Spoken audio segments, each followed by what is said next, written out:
D'abord, c'est monsieur Amor Adam, chargé de département de conservation du végétal du jardin d'essai. Donc, le jardin d'essai, créé en 1832, et il s'étale sur 32 hectares clôturés. Euh, Rapidement, donc, on peut le présenter comme l'un des jardins botaniques les plus importants au monde. Il a traversé plusieurs étapes, donc jardin d'acclimatation, puis jardin botanique. Depuis 1832 jusqu'à nos jours, le jardin a traversé plusieurs étapes. Et pour s'inscrire dans la démarche de la biodiversité et dans la valorisation euh, des déchets verts, justement, le jardin va faire une plateforme de compostage qui s'étale sur environ un hectare. Il va faire un ensemble de deux broyeurs, un retourneur et plus un clipper. Donc, les différentes étapes du compostage sont illustrées au niveau de cette plaque. Donc, première étape, il consiste donc à faire un ramassage. Il y a deux équipes qui font un ramassage des déchets verts. Donc, tous les produits issus de l'entretien, taille, élagage, tonte et tout, ils sont ramassés par les équipes du jardin, puis évacués au niveau de cette station. Une fois arrivé à la station, il y a une deuxième équipe qui s'occupe du tri des déchets selon le diamètre. Parce que les broyeurs, c'est-à-dire les broyeurs dont on a en possession, là, donc, paroi d'un diamètre de 20 à 25 cm et le deuxième inférieur à 20 cm. Donc, c'est pour ça qu'une équipe est spécialisée pour faire le tri. Donc, tout ce qui est en dessous de 25 cm, il est mis à côté du broyeur. Tout ce qui est en dessus de 25 cm de diamètre, il est mis à côté pour ensuite, là, donc, paroi d'un diamètre de 20 à 25 cm et le deuxième inférieur à 20 cm. Donc c'est pour ça qu'une équipe est spécialisée pour faire le tri. Donc tout ce qui est en dessous de 25 cm, il est mis à côté du broyeur. Tout ce qui est en dessus de 25 cm de diamètre, il est mis à côté pour ensuite évacuer à l'extérieur.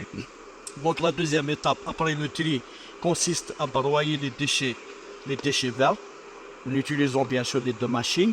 Une fois le broyage est fait, on passe à la deuxième étape qui est la constitution des ondins. Donc le broyage, le premier produit issu du broyage qu'on appelle le broyage est mis sous forme d'ondin. Donc c'est la deuxième étape, c'est la mise en ondin. La troisième étape, c'est l'arrosage. Ça, l'étape la plus importante du compostage, c'est l'arrosage parce que donc, on utilise la méthode de compostage aérobique. Donc, c'est l'utilisation des bactéries aérobiques pour la transformation de la matière végétale. Donc, il faudrait, notamment en période de chaleur, arroser constamment les ondins et puis les retourner.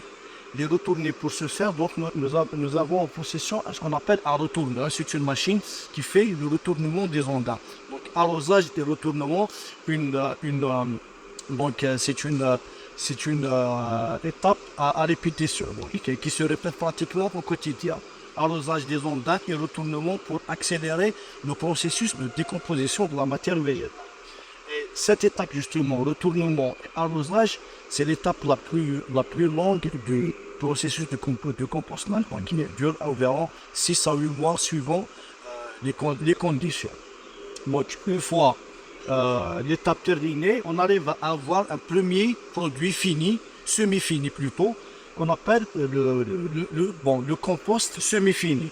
C'est-à-dire, il est prêt à être utilisé, mais il reste une dernière étape pour que ça soit un produit fini. Donc on le passe au niveau du cribleur. Le cribleur, donc c'est un jour de tamis, vous voyez, donc, qui sert, donc, qui a des mailles de 2 mm.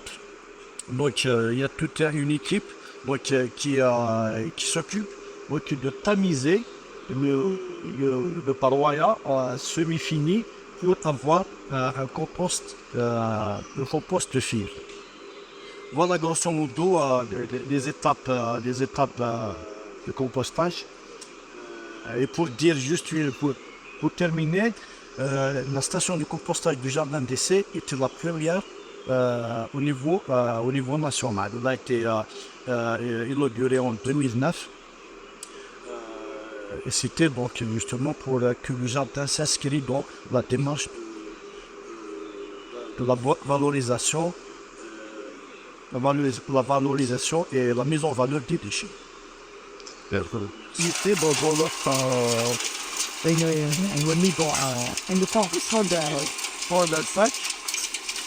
Bien sûr, après avoir fait une nomadie l'activité physique, à propos du centre de taf. Bon, c'est parti. Les petites factures difficiles à la vente pour le grand public et les particuliers. Mais la grande quantité, on va dire 80% du compost pour au niveau du jardin, il est réutilisé si les besoins du jardin. Et notamment pour les besoins de production des végétaux.